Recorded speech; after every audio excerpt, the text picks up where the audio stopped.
La team, aujourd'hui on va parler d'un combat tout aussi intéressant que complètement fucked up. Tony Ferguson contre Paddy Pimblett. Allez, checkons ça ensemble. Générique.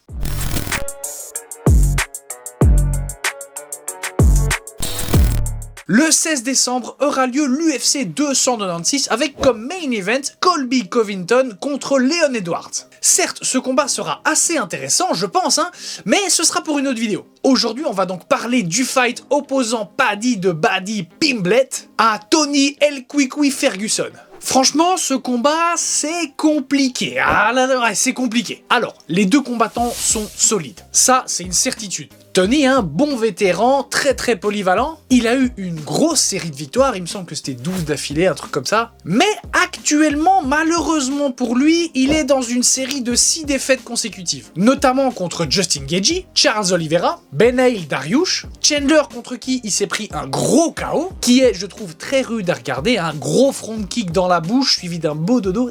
C'était chaud. Nate Diaz également, et son dernier combat, défaite contre Bobby Green, que j'avais analysé. Je vous mets le lien juste au-dessus. Vous l'aurez donc compris, ce n'est pas trop sa période à notre Tony. Mais en règle générale, même si on a tous des avis différents, pour moi, ça reste un très beau nom de l'UFC. De l'autre côté, on a Paddy the Baddy Pimblett. On peut le dire, c'est une étoile montante de l'organisation, il a un record de 20 victoires et 3 défaites. Alors oui, j'utilise le terme d'étoile montante, même si finalement, il n'est même pas dans le top 15 de sa catégorie. Et Tony non plus d'ailleurs. Mais médiatiquement parlant, l'UFC l'aime bien. Grosse personnalité, très excentrique. Il fait vendre. Si on cherche un peu, avant de signer dans l'organisation, il avait refusé 2 fois. Pourquoi? Simplement parce que Pimblett avait reçu une meilleure offre financière de la part du Cage Warrior. Il arrive donc à l'UFC le 4 septembre 2021 et gagne par KO face à un certain Luigi Vendramini, où d'ailleurs il reçoit la performance de la soirée. Il enchaîne derrière ce KO par 2 victoires par étranglement et son dernier combat, victoire par décision unanime. À un moment, on entendait tellement parler de lui, on pouvait vraiment dire, je pense, qu'il allait remplacer, ça allait être le nouveau Conor McGregor. Du moins, c'est ce que je commençais à entendre un peu partout. Mais bon, on a entendu la même chose à propos de Sean O'Malley, donc on va prendre ça avec des pincettes. Au niveau du combat, je pense que le gros atout de Ferguson va être son cardio. Quand je lis les avis concernant ce fight, dans la majorité des cas, on va pour une victoire écrasante de la part de Tony Ferguson. Au niveau du sol, de ce que j'ai vu, déjà, les deux sont ceinture noire de jiu-jitsu brésilien. Mais ça veut tout et rien dire à la fois. Parce que oui, je cesse de le répéter, le sol au JJB, c'est pas le même que le sol en MMA. Disons que c'est simplement une information à prendre en compte, dans le sens où ça nous donne une idée du ground game. À mon avis, si on part de ce postulat-là, je pense que Ferguson a un avantage au niveau de l'expérience. Mais de nouveau, ça veut rien dire. Au niveau striking, de mon point de vue, on a 2 profils différents. On a d'un côté Tony qui, je trouve, est plus agressif, ce qui le rend plus imprévisible, et de l'autre, Paddy qui est un peu plus créatif, mais qui a quand même une bonne puissance de frappe. En plus de ça, si on regarde son combat contre le fameux Luigi,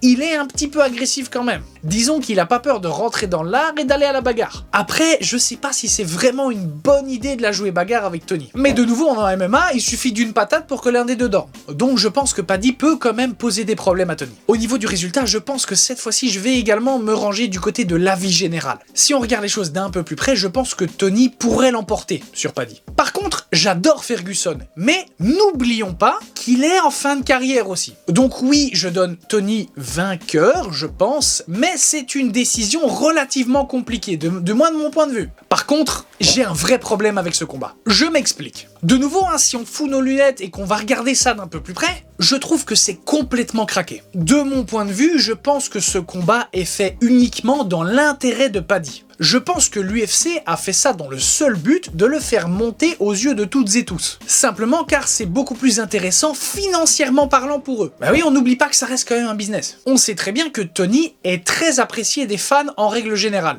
Et en plus de ça, le gars est dans l'organisation depuis plus de 10 ans. Donc si il le bat, il sera le mec qui aura couché Ferguson. Mais de l'autre côté, je trouve que c'est pas très malin non plus, car en vrai, il est en fin de carrière. Et sur 6 défaites consécutives. Attention, il avait pas perdu contre n'importe qui non plus, mais ça reste quand même 6 défaites consécutives, donc sa motivation, sa forme n'est peut-être plus la même qu'avant. Si on part de ce postulat-là, Pimblett vainqueur, il sera le mec qui aura couché le Tony en fin de carrière et non le Ferguson à son prime. Est-ce que tu vois un petit peu ce que je veux dire ? Par contre, ok, admettons, Paddy gagnant, tout ce que tu veux, mais il faut pas sous-estimer le Ferguson non plus, attention. Parce que, ok, il est en fin de carrière, mais ça reste quand même un combat très difficile pour Paddy. Pour résumer le tout en une phrase, je suis très sceptique à l'idée de ce combat. N'hésite pas à me donner ton avis en commentaire. Bref, comme d'habitude, ce fut un plaisir de te présenter ça. Si ça t'a plu, tu sais quoi faire. Abonne-toi, like, partage. Nous, on se retrouve dans une prochaine vidéo.